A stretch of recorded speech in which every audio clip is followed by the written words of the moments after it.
Hey guys, I have a quick question for you. Have you ever thought about starting your own podcast? If so, well, you might want to consider Anchor. So when Jesse and I first started doing this, we had a lot of questions. We had no idea what we were doing. How do we record an episode? How do we even get it out there to people? And truth be told, Anchor, which is the app we use to record this, made all of this incredibly simple. We are both what you could call technologically challenged, and we can use this with simplicity. So if you've always wanted to start a podcast, just go to anchor.fm/start. You can make a profile, and honestly, you can start recording probably within 5 minutes. Hit an upload button, and it automatically adds it to all these platforms that you listen to us on.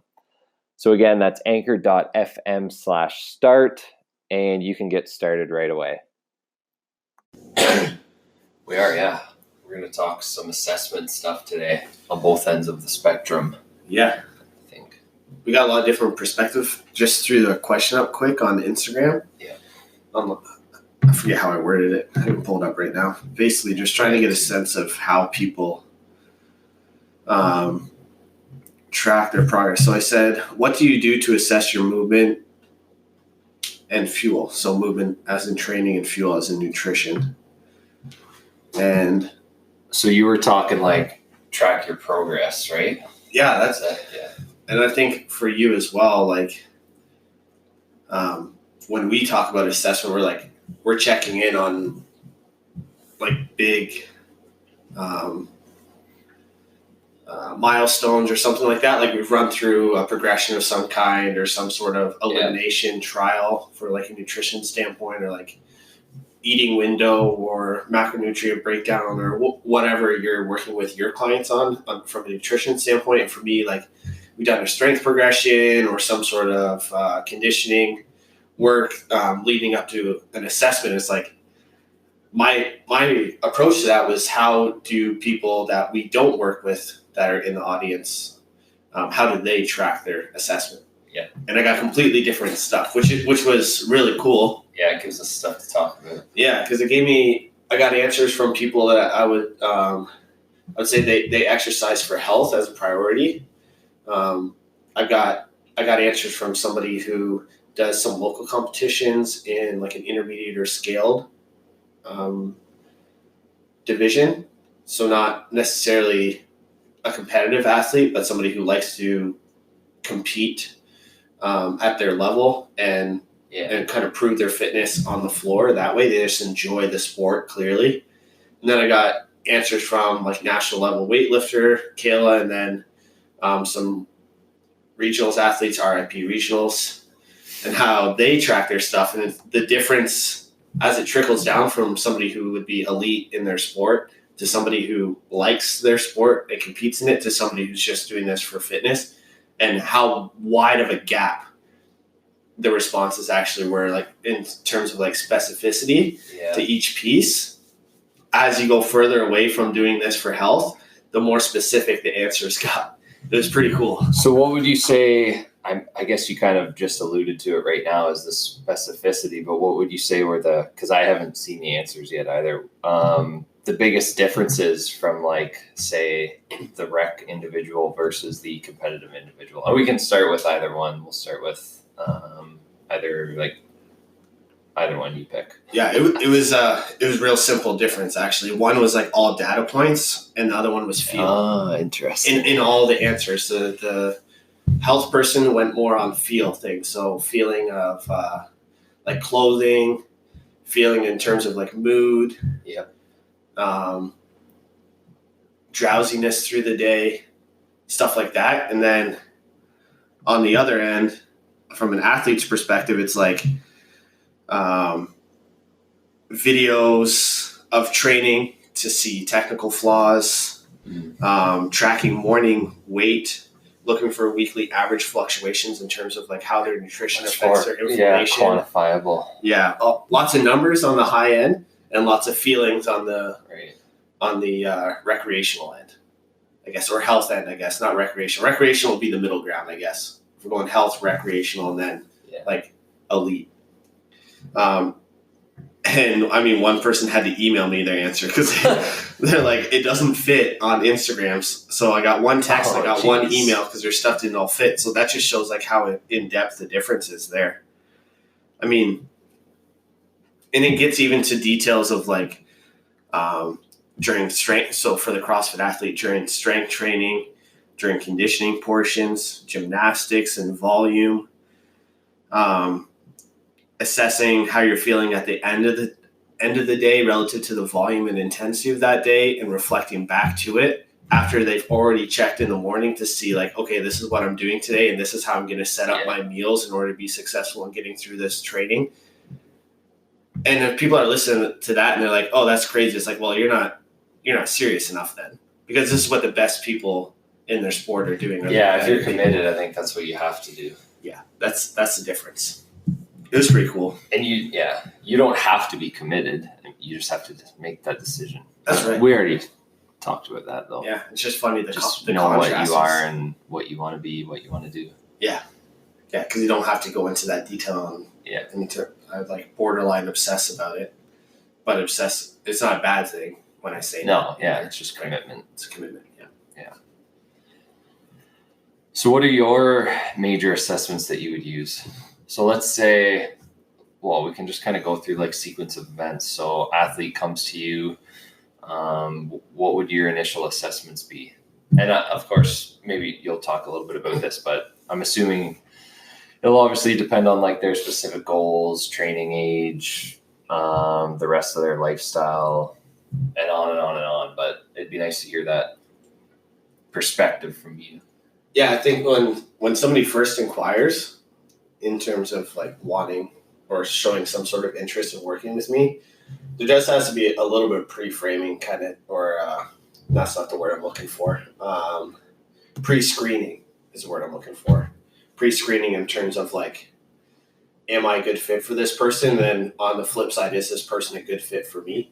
Because I mean, everyone has their personality and their character.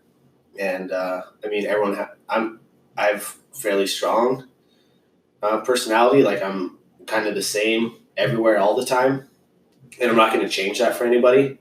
So like, if I don't think that this person's going to vibe with me, and I'm going to be somebody who just butts heads with that person or isn't going to give them what they're looking for in a coach, then immediately I have to refer them to somebody else and say, thank you for inquiring, but like, I'm not the right fit for you.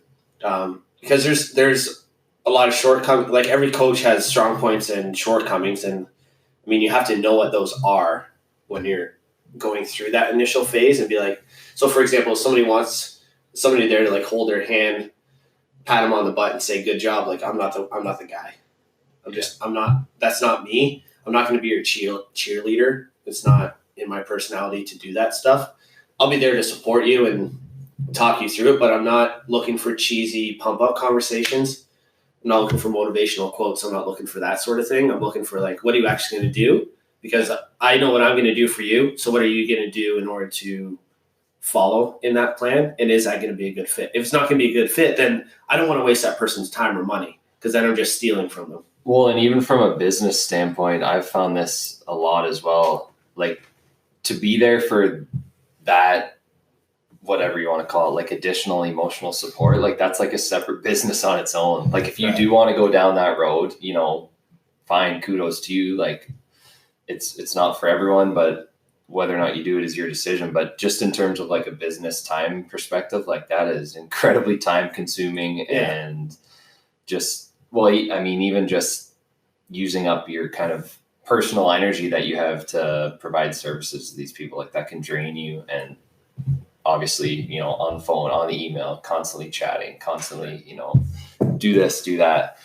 It's just, yeah, it's a whole, like you said, it's kind of an additional service in itself. Yeah. So.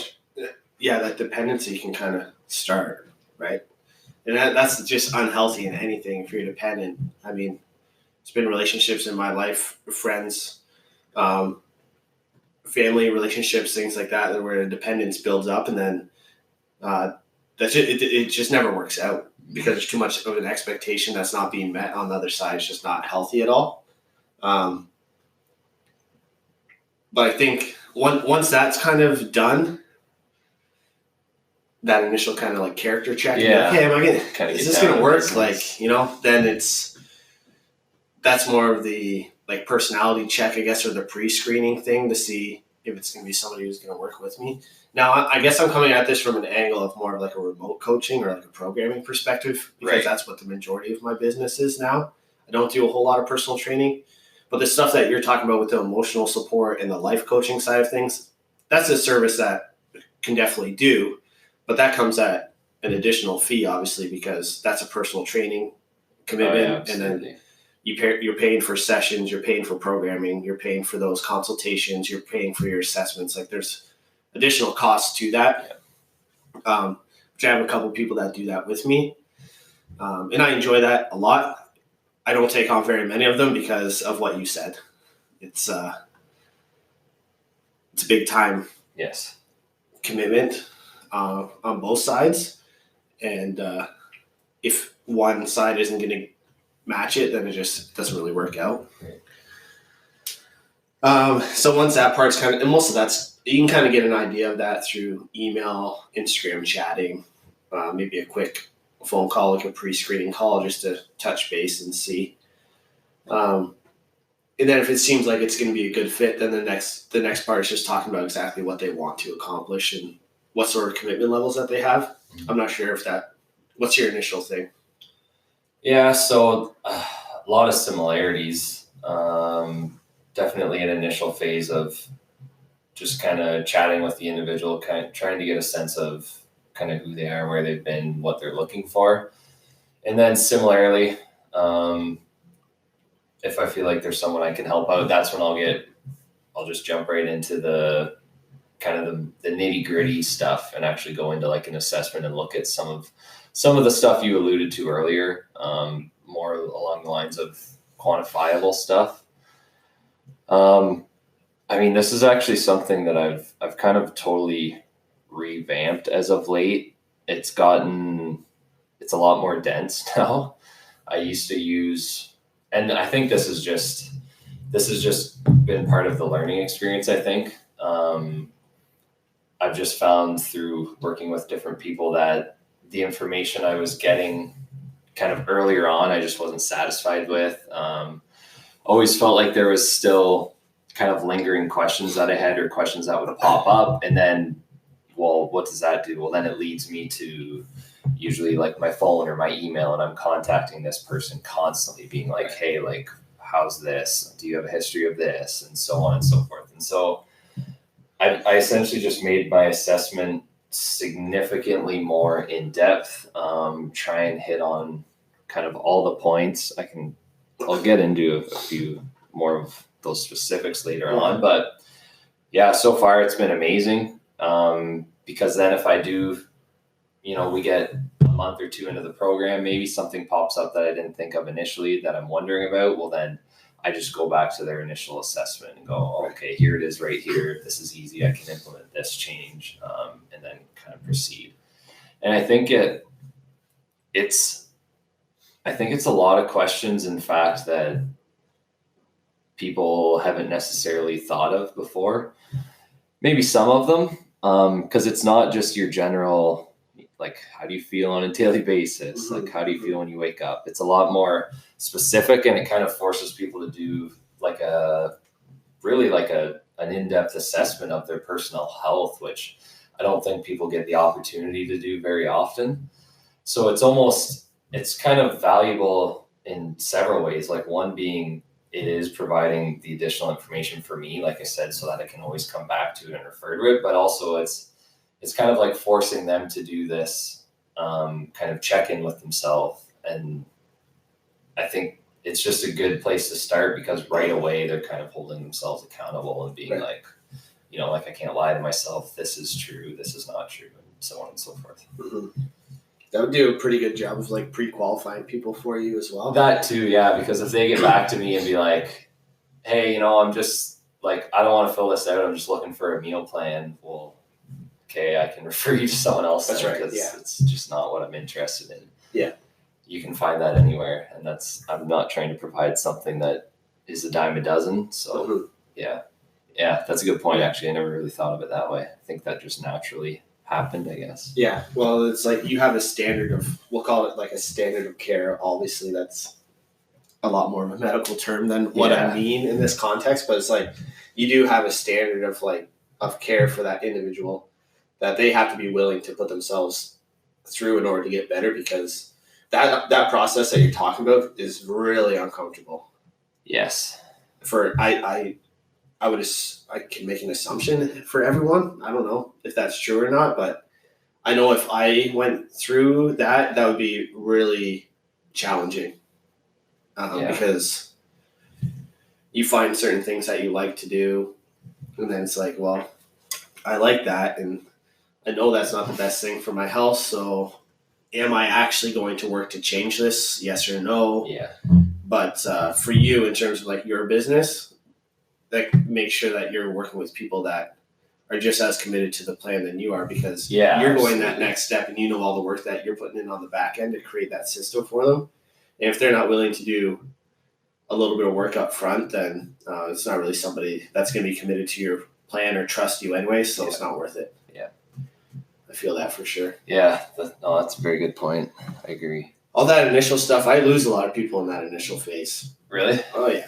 They stop answering the emails or whatever. Yeah. You know, it's like, I don't feel any certain way about it. It's just like, it wasn't the right fit, you know. And hopefully they found what they were looking for somewhere else, but I can't change what I'm doing and provide a lesser service for people just because somebody wants a quick fix, because that's not the business that I'm in. I don't want that. Yeah. I don't want people that want that either. And then eventually this has happened a few times since I've been doing this a little while now, is eventually people that inquired a while ago will re-inquire and go through the steps for whatever reason, whether they went down a different path and it didn't get them to where they wanted to be, or they went down the path that they thought was right for them at that time. It got them to a point where they're like, okay, now I'm ready. That happens too. I guess we kind of get that sometimes at the gym too. It's people are like, oh, I'm not fit enough for CrossFit. Yeah, like, that's not the idea. Yeah. You don't have to, there's no prerequisite level of fitness to do CrossFit. There's no prerequisite level of health to work on a nutrition program with you. We're meeting people, and that's the importance of an assessment is you're meeting that individual exactly where they're at, and not trying to plug them into like, let's say using CrossFit terms like scaled RX Elite Pro. Yeah. And just giving them a blast program where you're just like puking stuff out on paper for them and just cookie cutter retrofitting them into those places. You're like, this is this person, and maybe in this aspect they're a pro, and then in this aspect they're scaled, and in this aspect they're RX, and then you can prioritize their whole program based on the more scaled things, because that's a focus. They're already good here, so why focus there when you can help them make leaps and bounds in terms of improvement on these other pieces? Yeah, I think the things you just mentioned they're probably, I'm not going to call them consequences, because that's not what there are. Like side effects of any business, I think. I mean, you go to buy clothes, how many people walk in there and just look around and don't buy anything? I mean, it's just kind of natural. I think with like a business such as this that you are like definitely emotionally involved in, I think early on, at least, maybe it's hard not to attach yourself to kind of the feelings associated with people poking their head in and then leaving again, like you said. Like, I'd be lying if early on I didn't let that get to me, like especially when I was just first starting out, kind of like, wondering like something wrong with my email. Emailing the provider, hey, I think something's wrong with my email. And someone reached out to me and I haven't heard back, which I actually did have a problem with my email the other day, so it does happen. But anyways, I think I'm happy to say though that I've gotten past that too, because I don't know, you just can't, if you don't get by that early on, like being able to just deal with a little, it's not even really a road bump, it's just a natural side effect of running your own business. If you can't get over that earlier on, then you got to deal with that. That's all part of the journey, I think, too, in terms of like the entrepreneurial thing. Because like you said, you get so like passionate and emotionally invested in it that when, and it still happens sometimes, especially if there's a person who inquires and you're like, holy fuck, yeah. Right? Like, oh my God, finally, they took the bait. We're in, got my foot in the door. This is my time to like make a statement and make an impression on this person. And then hopefully they'll trust me with their fitness plan and whatever they're working on moving forward. And then, they're like, oh yeah, thanks, but like right now, XYZ, whatever it is, price or commitment or availability or whatever, just not the right time. And it's like, fuck, right? Get so mad. Yeah. Still happens. Let it go a little bit. You're faster now, and don't take it personally. It's more of like that would have been really fun sort of feeling rather than, oh, what did I do wrong? What do I need to change? Sort of thing. Get a little bit more confident, I guess, as you go. But I mean, I've been doing this side of things for like not that long, like 5 years maybe. So still got a long way to go. This is something that I plan on doing for my whole life. So everything that I'm doing now is going to look a hell of a lot different in 5 years. And it's going to look a hell of a lot different than that in 10 years. And you'll probably say, man, that was shitty. Exactly. No wonder they left. Something like that. Yeah. So beyond like the philosophical side of things, we got a little sidetrack. Yeah. What would be so let's just start with like quantifiable stuff. What would be some of your initial assessments that you would use? I have a nice little, Excel sheet that I've kind of been refining and changing as I go. It originated with the spreadsheet that was given to me during the, at the time, OPT assessment course that I did. It's now OPEX. And I've seen a few different versions of that spreadsheet and kind of like tweaked and changed it a little bit to make it my own with what I wanted to see a little bit more. And then now it's gotten to the point where I have like one male, one female one. And then I have, on the male side, I have like a elite athlete and a up and comer. Mm-hmm. And then same thing on the female side, elite athlete and up and comer that I would be looking for. Just baseline numbers, because there's some things that an up and coming person, so that's somebody who's like, goal is to just like RX workouts or something like that, or just kind of get their feet wet with competing. There's some numbers that I just, I don't really need from them yet. Based on our initial conversation, like if we're talking and they're like, oh, well, I don't really have any gymnastics skills, like I'm not going to stress them out by handing them a spreadsheet that says ring muscle ups, goal 10. And they're like, oh, well, I can't even do a ring dip. Right? Like I don't want to affect their emotions that way. So I have a little bit of a different one for them. But people that have been competing for a little while, like you're going to make it very obvious, like what percentage in terms of structural balance for the strength numbers they should be at. I have that on the sheet so that they can see that and they can see the difference, plus or minus where they're at. And then same thing with the gymnastics numbers. I lay it right on the sheet so that they can see it. And as they fill it out, it tells them plus or minus where they're at. So they get an idea of exactly where they are before we even start the assessment. And then I don't have an assessment template, and I haven't created one. I started to, and I got probably 12 hours into the creation of a standard assessment. And I was like, this isn't even going to work, because even if I finish this, I'm going to have to change it for every single person. And that's really the moment where I realized that even the assessment has to be individualized to a point. It's from a fitness standpoint anyways.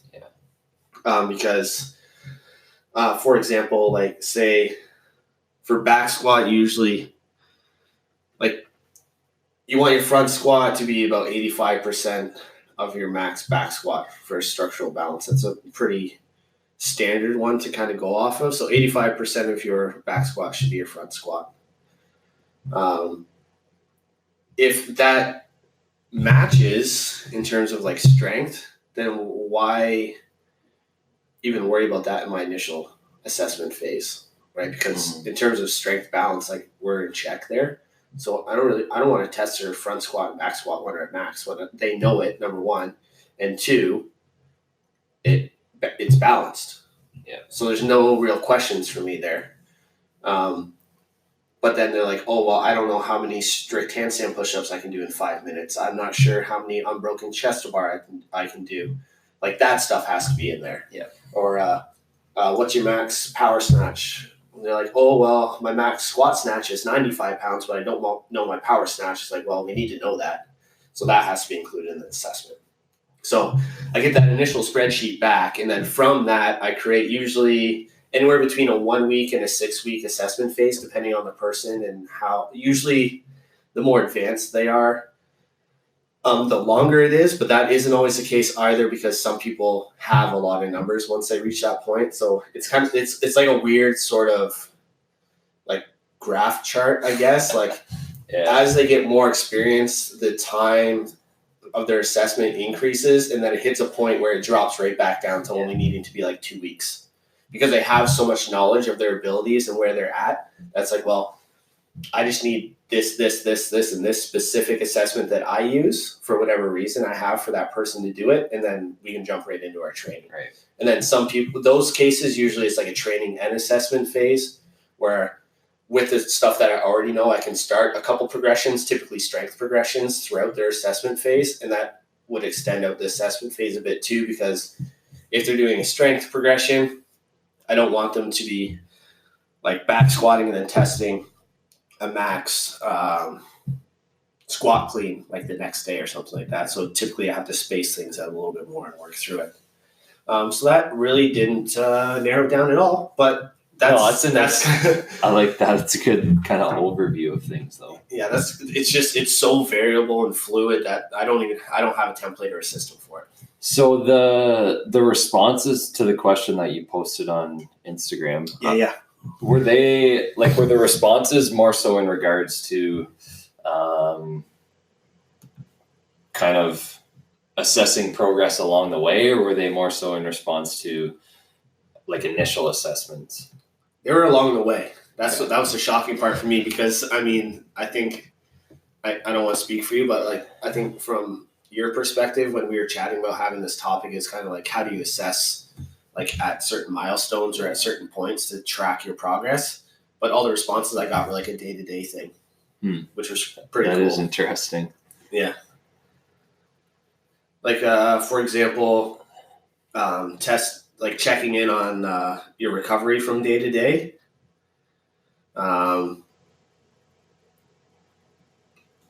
Like if this person wakes up in the morning and they're like kind of feel beat up or whatever, and they have like a big heavy session, they're like, well, I need to use the front part of my day to continue recovering from the work the day before. So through like hydration and food and recovery practices. And I need to push my session back to later on in the day to give myself more time to recover. I personally like that one a lot. Like just assessing kind of different variables when you first wake up in the morning, especially for competitive athletes, actually. Yeah. I've been really frustrated actually with, there's not really a good app out there. So it's called True Coach now, right? Yeah. Which is amazing for like tracking essentially day-to-day performance, right? Yeah, from like a training, like movement perspective. Yeah. So, I mean, on my end of things, I've been a little bit frustrated that there's not a good similar tool to use that I can kind of track performance like that on a daily basis. If anyone's listening and know of any, let me know, but I haven't seen anything. So like one where I can actually see the individuals, like their training volume, what they did the previous day, what they have upcoming. I can see, how they're feeling that morning, some type of live update. I don't know what it would be, just an easy app where, it has to be someone who's committed, like kind of, like the higher level athlete who's in this, but who's kind of importing some data first thing in the morning, even being able to track something like heart rate variability. Maybe they're assessing like how well refreshed they are in the morning. Do they need coffee to wake up immediately? Are they feeling groggy? Do they have joint pain? Things like this. Like if there was something where I could kind of track and assess these things on a daily basis, it would make things on my end so much easier, and I think so much more effective, because then I can actually go in on a day-to-day basis and be like, okay, this day in particular, you're feeling extra beat up. You need to do this. And like the simplest example for this is just something like maybe you add a little bit of extra quick carbohydrate to your pre-workout fuel on, say, like a Wednesday. So typically people train just kind of like classic CrossFit split, it seems like Monday, Tuesday, Wednesday. So Wednesday is still pretty high volume, but definitely if you've done that before, you're feeling the effects by then a little bit. But furthermore, that Wednesday, not really any lighter volume than the previous days. And so often, we're going to have to pause in a minute, but often those days, it definitely takes a little bit extra time to get going. So on your end of things, maybe you would program on those days, maybe you would program in like a little bit of a longer warm-up session, whether that be some light aerobic activity or whatever. And then on my end of things, definitely some of the things you already mentioned, like likely cranking up the sodium intake throughout the first part of that day. Lots of things lots of high antioxidant foods and substances, whether that just be like squeezes of lemon in your water, extra filtered water. And then what I was talking about was just like your actual pre-workout fuel. So I'm pretty big into kind of mixing whether or not you incorporate carbohydrates into your pre-workout window. We could talk about why that is later on, but I think the less often that someone has to do that, the better. Well, does that mean always? No, absolutely not. Like, we're not going to compromise your performance and long-term adaptation by doing that. So that means that these days where you're probably feeling a little bit more beat up, for example, the Wednesday, well, guess what? If you usually have your oatmeal with, just berries, maybe some nut butter, some nuts, whatever, well, then that Wednesday, you're probably going to have to add in something like a maple syrup, because you've been just depleting your glycogen over and over and over again the past few days. No matter how much you've been eating, you're probably not replenishing that as well as you could be. It's just kind of inevitable. You're going to break that down and you just can't stay caught up. You can even look at the cortisol by that point in time. Again, you've kind of just been beating the shit out of your body the last few days. If the glycogen is low, well, that means your cortisol is going to be a lot higher, likely. You don't want to go into a training session with cortisol already high, already stressed out. So again, that added carbs can lower that down. And then this is where I would even start to use some of the, subjective questions, you can call them, but what I would consider like quantifiable measurements. So, hey, how often during a training week do you feel, whether it be pre-training, mid-training, or post-training session, how often do you feel that feeling of low blood sugar? So we all know what that feels like, where your stomach just essentially feels hollow. Mm-hmm. Like that alone, that's one single question, but that can tell us a ton right there. So what is this telling us? So, well, you probably have low glycogen or your cortisol is high. So all of this suggests that maybe either your total caloric intake too low for your training volume, maybe your training volume in general is too high, maybe your maybe your recovery is shit, maybe your sleep sucks, maybe your pre-workout fuel in particular or intra-workout fuel not what it needs to be. So again, that's one question, but from there you can kind of see like how it opens up all these other possibilities of things we can look at. Just with one question, yeah. Yeah. Yeah, it's pretty cool. So yeah, if anyone wants to make an app that lets me do that, that'd be sweet. Yeah. Yeah, because then it almost turns, like, the good thing about True Coach is it has almost like a timeline too. So as people put in workouts, like I'll either get an email or I can choose not to. And then if I go into my account, like I can see almost like a timeline of people's workouts going in. Exactly. So you can go like day to day and just kind of go through that homepage or that timeline and give people feedback. And people are already filling in their results from that day's workout, like their weights, how it felt, their times. So if there was just something where they could just add in these extra measurements and variables, it'd be pretty sweet. Yeah.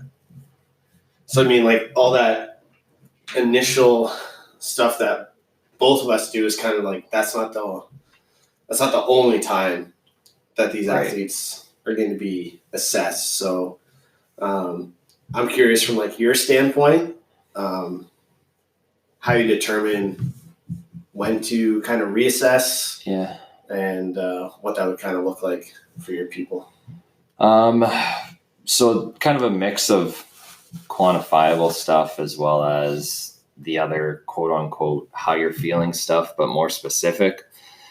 So first of all, like, of course, I mean, it always just comes back to what your goal is, first of all. Like, that's question 1A all the time. But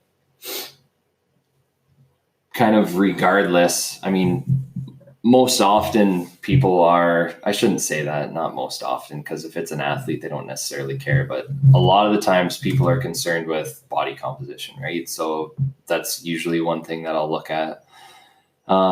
Weight, although it has many, many flaws, it still has to be used, both on the athlete side of things, but also on the just quote unquote regular Joe side of things. So on the athlete side of things, it's going to be more an indicator of hydration, obviously, because you could fluctuate like 5 to 10 pounds or more just based on hydration.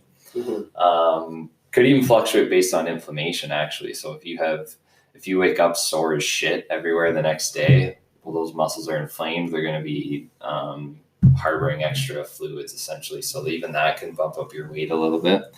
So if you look at everything else and it's like, I'm well hydrated, I ate well, why is my weight all over the place? Well, inflammation, another one you have to look at too.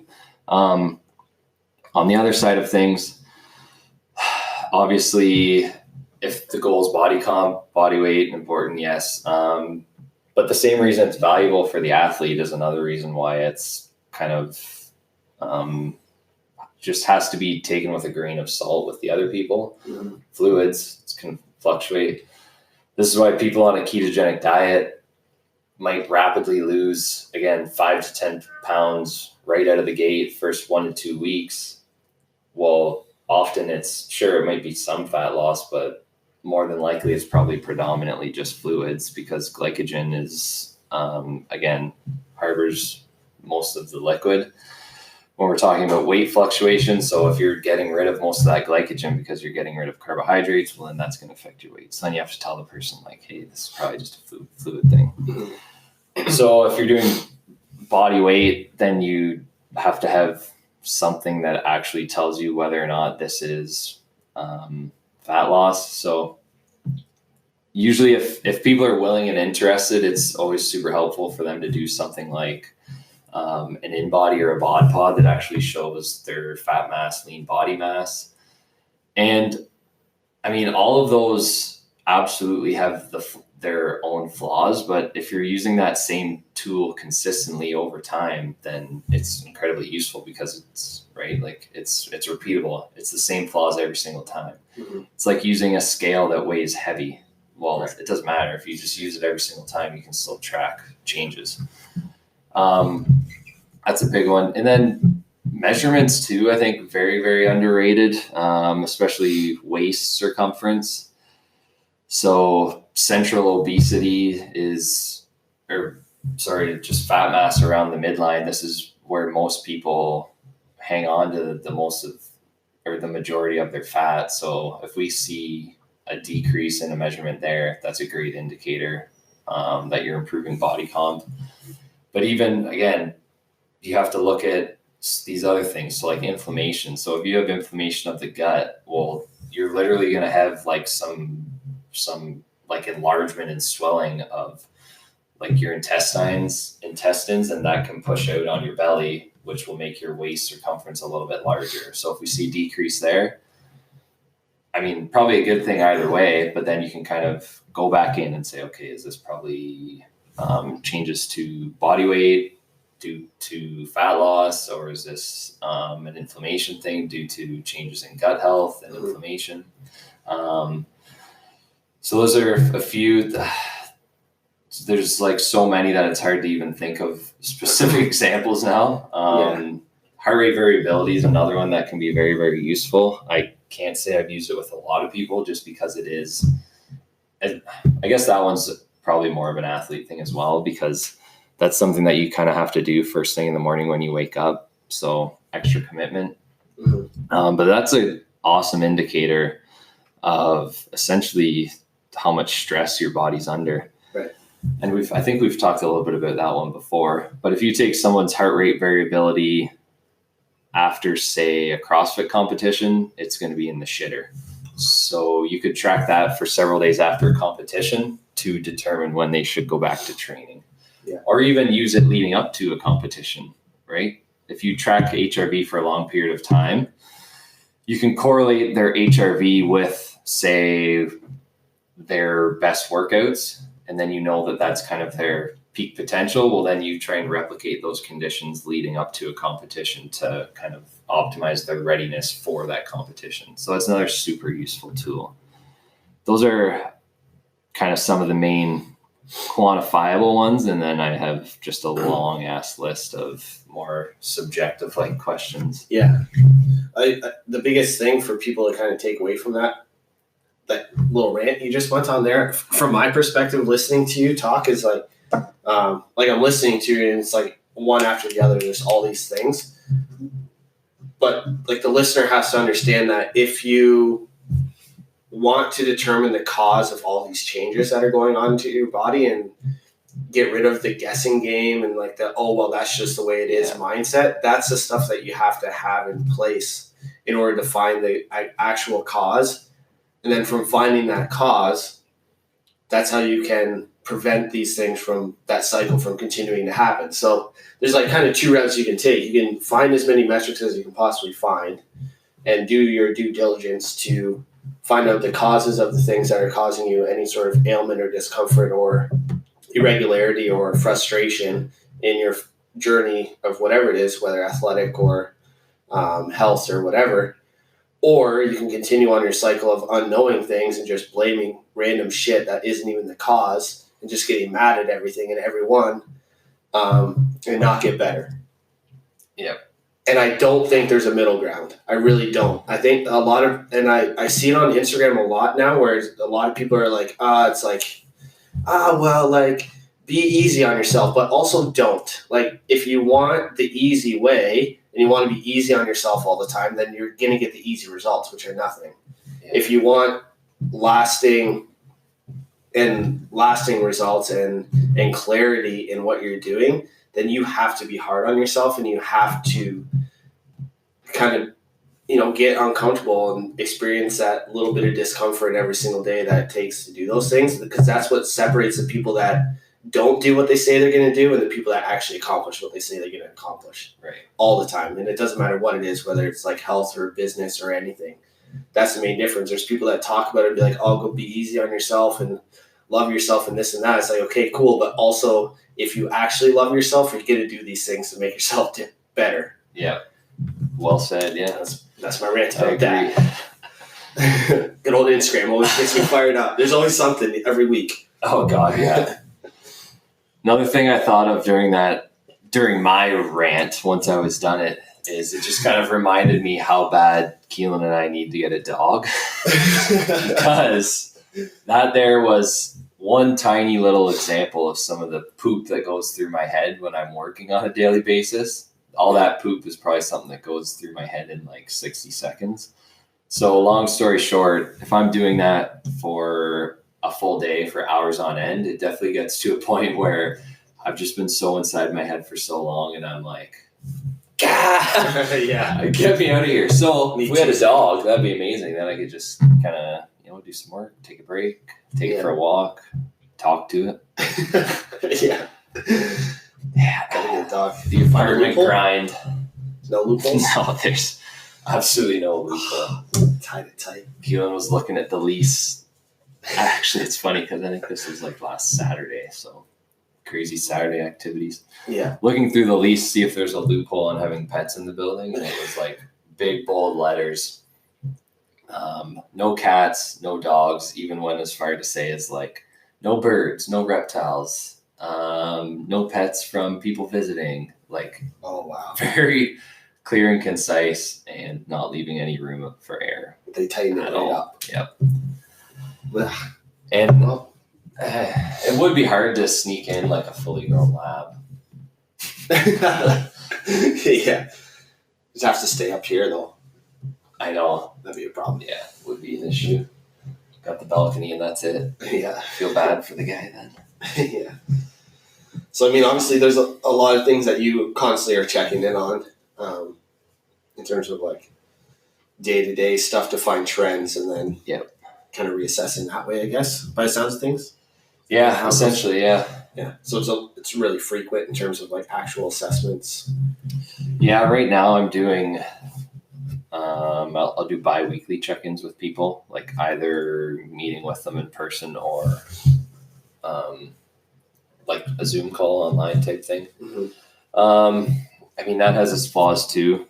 Admittedly, that's also a process that I'm trying to improve because, I mean, yeah, it's just, I mean, there's a lot of issues, right? Like, people don't always fill things out fully online. They may not report everything. They may tell you something in person or on the phone that you can't find out in person or, online.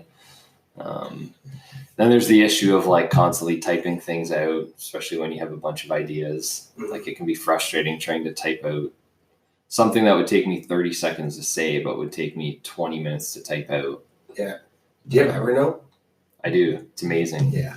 Game changer. Yep. Yeah. Dr. Creation put me onto that. So many. Saved a lot of time in like that initial document stage. It was like just talking to something and it records it for you.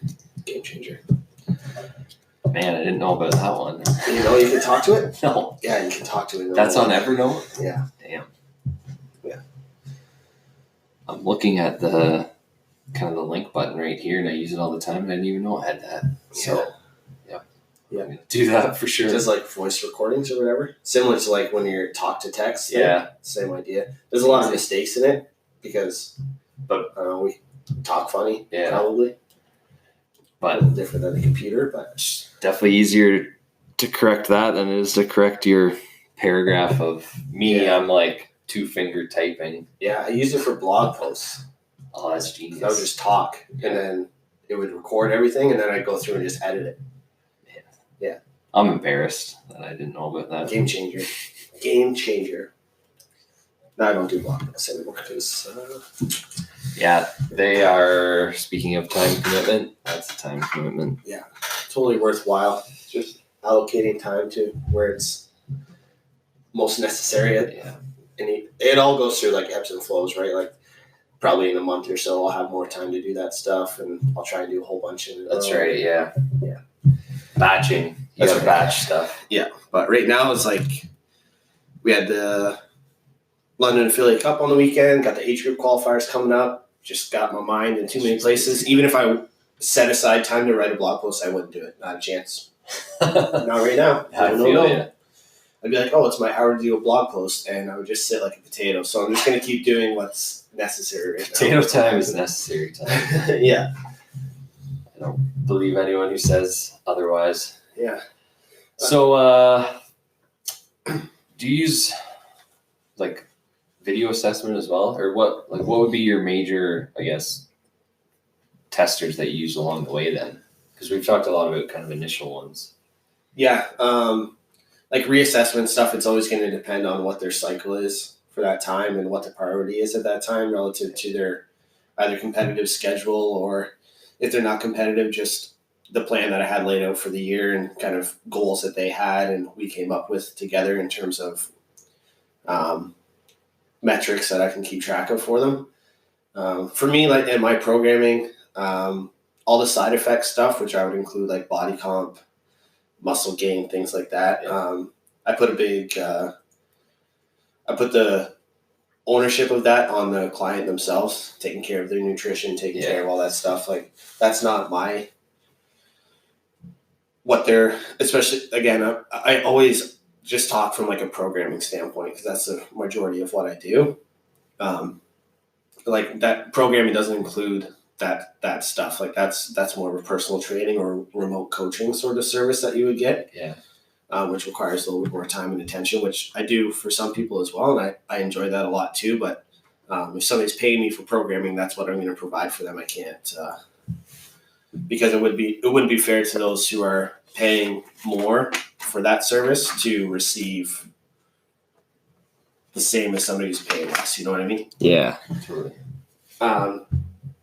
But yeah, like reassessments along the way in terms of checking in on strength numbers or whatever priority we had for that phase. It's going to be anywhere between 4 weeks and 12 weeks, 16 weeks for some people. Usually the more novice they are in terms of training age, and especially if there's a combination between low biological age and low training age, their cycles are like very, very long because they have so much. They're so far below their potential that it's not fancy and it's very, very linear. Yeah. And I won't even set a cap on the progression for the most part. It's like, I'm going to let this progression ride out and I'm not going to cut it short until we hit their maximum output in this progression. And then we'll reassess and we'll change things. So like most basic, like starting strength sort of linear progression, you start at like sets of 12 to 15 at a certain percentage based on their initial assessment. And then you just slowly work your way down till you're hitting doubles. And like that, sometimes it takes like a year and a half. I still have people riding out. They started with me a year ago. They're still on their initial strength progression. They don't know it probably, but they still are. And like, why would I cut it short when it's still going?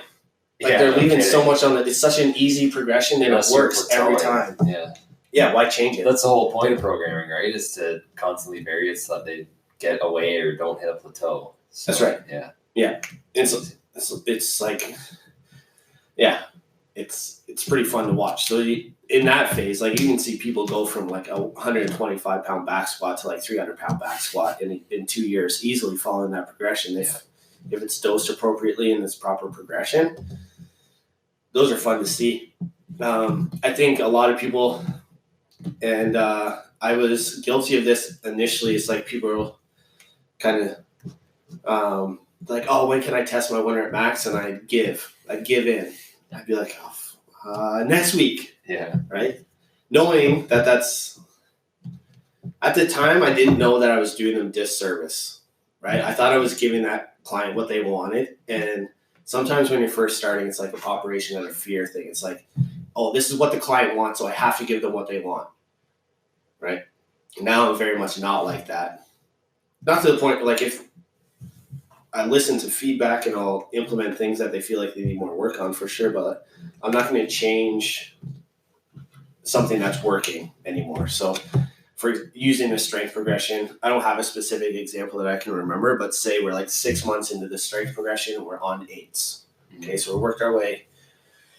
Say we're doing 100 pounds for 15 reps, 3 sets. Now we're at like 4 sets of 8 at like 185. This person's lifetime goal was to squat 200 pounds, right? They're almost hitting that for reps right now. They're like, oh man, I'm so close. Can I please test? And then I would give in and say, yeah, sure, test next week. Then hit like 215, right? Whereas now it's a conversation like, hang on tight because you're not only going to hit 200 pounds, you're going to hit like, you're going to hit 200 pounds for 5, and then we're going to hit like 300 pounds for a PR. Yeah. And they're like, oh, okay. So it's just kind of explaining things a little bit better, being a little more confident. But I mean, for me, it's always like the long-term plan that I'm obsessed with. And even more so now. So I think that helps me stay on the straight and narrow and not budge as much. Whereas before it was like almost month to month where I'm like, okay, I gotta keep this client. You're kind of desperate at the start. Like, oh God, yeah. Like, fuck, I need to make some money. You know, like I got 2 clients. I'm not making any money. It's definitely not the easiest route to making a living to start out, but any entrepreneur will tell you that that's not an epiphany that I created or anything. Yeah, that is definitely true. But the patience works, because then those people see incredible results in the end. Like, your marketing just turns into organic growth, which is kind of what has happened with me. I'm not even close to where I want to be or where I think this thing's going to go, but we're trending in the right direction. So Yeah, we're going to keep on going. I got a good squad of athletes. They're wicked people, first of all, which is the most important. And then second, they're committed to the plan, which is great. And third, they trust me. So, and I trust their efforts, and I trust that they're not lying to me with their results. And well, when all those things come together, that's when you know you have a good squad under you. And then if the outliers kind of come, I don't have a single outlier right now, but I had like a year ago, there was a few on the edge where I'm kind of like, I don't think this person actually really trusts what's going on here. I think they're easily distracted by shiny objects, and they're doing a bunch of stuff that isn't included here, and that eventually falls off. But you learn how to communicate with those people too, I guess. So I think to wrap up wherever the hell I was going with that, it's kind of like, from a coach's perspective, for me, from a fitness side of things, it's always like a long-term sort of approach and long-term plan with assessments. And it sounds like you have a lot of things that you check in on a day-to-day basis to make sure that you're tracking towards whatever end goal it is for that person. I think we're definitely both on the kind of same path, and in regards to like being more concerned on long term, because we talked about this at the very, very start. Like, if you're just looking for something kind of quick and dirty, so the example I used was someone who doesn't want to complete the assessment. Again, that's not right. Like, if you want, you can get short term results by compromising long term. You can't get long term without. I'm all mixed up, but I think you know where I was going there. I'm picking up what you're putting down. Sometimes you can't get the long-term stuff without doing those little things, exactly. The short-term stuff. Sometimes that happens when you coach the 5 a.m.ers. But Twilight Zone. Where was I going with that?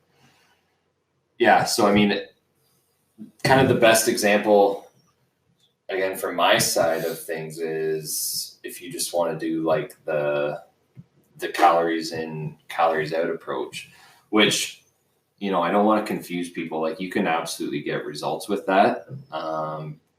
Calories is still, at the end of the day, the most important thing, which is why I also get people to track these early on.